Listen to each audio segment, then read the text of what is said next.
They hated him.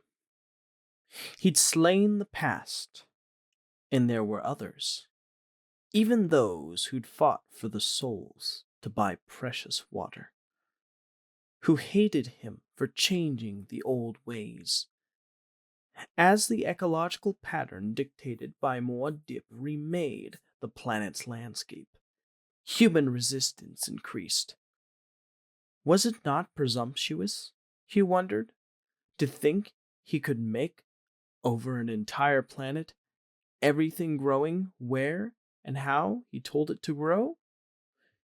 Even if he succeeded, what of the universe waiting out there? Did it fear similar treatment? Abruptly, he closed the draperies, sealed the ventilators. He turned toward Chani in the darkness, felt her waiting there. Her water rings tinkled like the alms bell of pilgrims. He groped his way to the sound, encountered her outstretched arms. "Beloved," she whispered, "have I troubled you?" Her arms enclosed his future, as they enclosed him. "Not you," he said. "Oh, not you."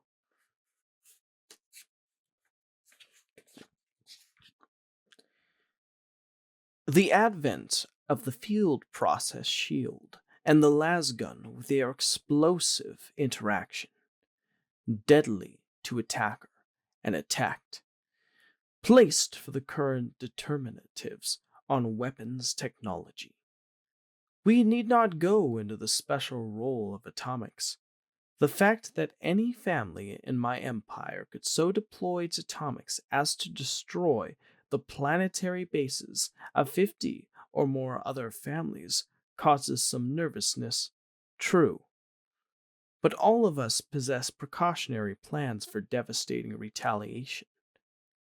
Guild and Landstrad contain the keys which hold this force in check. No, my concern goes to the development of humans as special weapons. Here is a virtually unlimited field which a few powers are developing.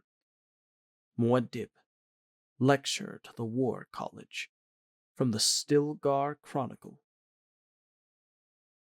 The old man stood in his doorway, peering out with blue eyes. The eyes were veiled by that native suspicion all desert folk held for strangers. Bitter lines tortured the edges of his mouth, where it could be seen through a fringe of white beard.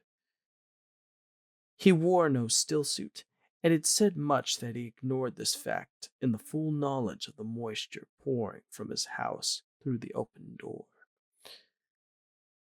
Sightale bowed, gave the greeting signal of the conspiracy. From somewhere behind the old man came the sound of a rebeck, wailing through the atonal dissonance of Samuda music. The old man's manner carried no drug dullness, an indication that the Samuda was the weakness of another.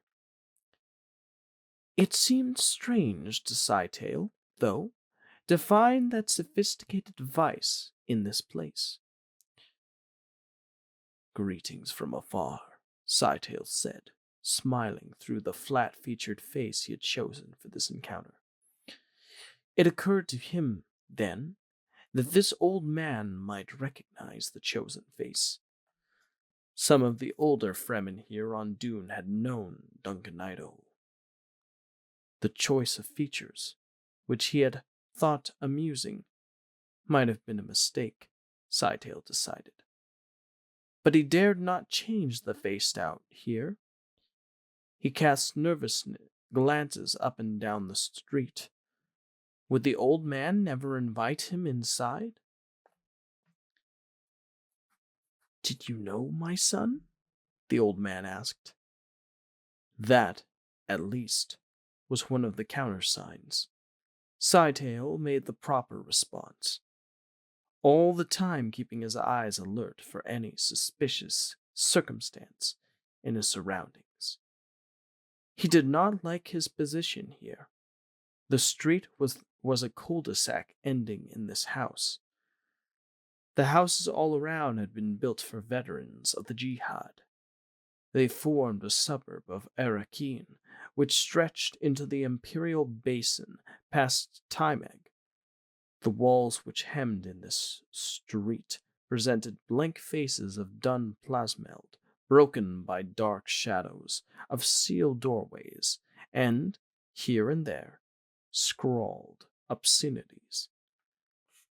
Beside this very door, someone had chalked a pronouncement that one bears had brought back to Arrakis a loathsome disease which deprived him of his manhood.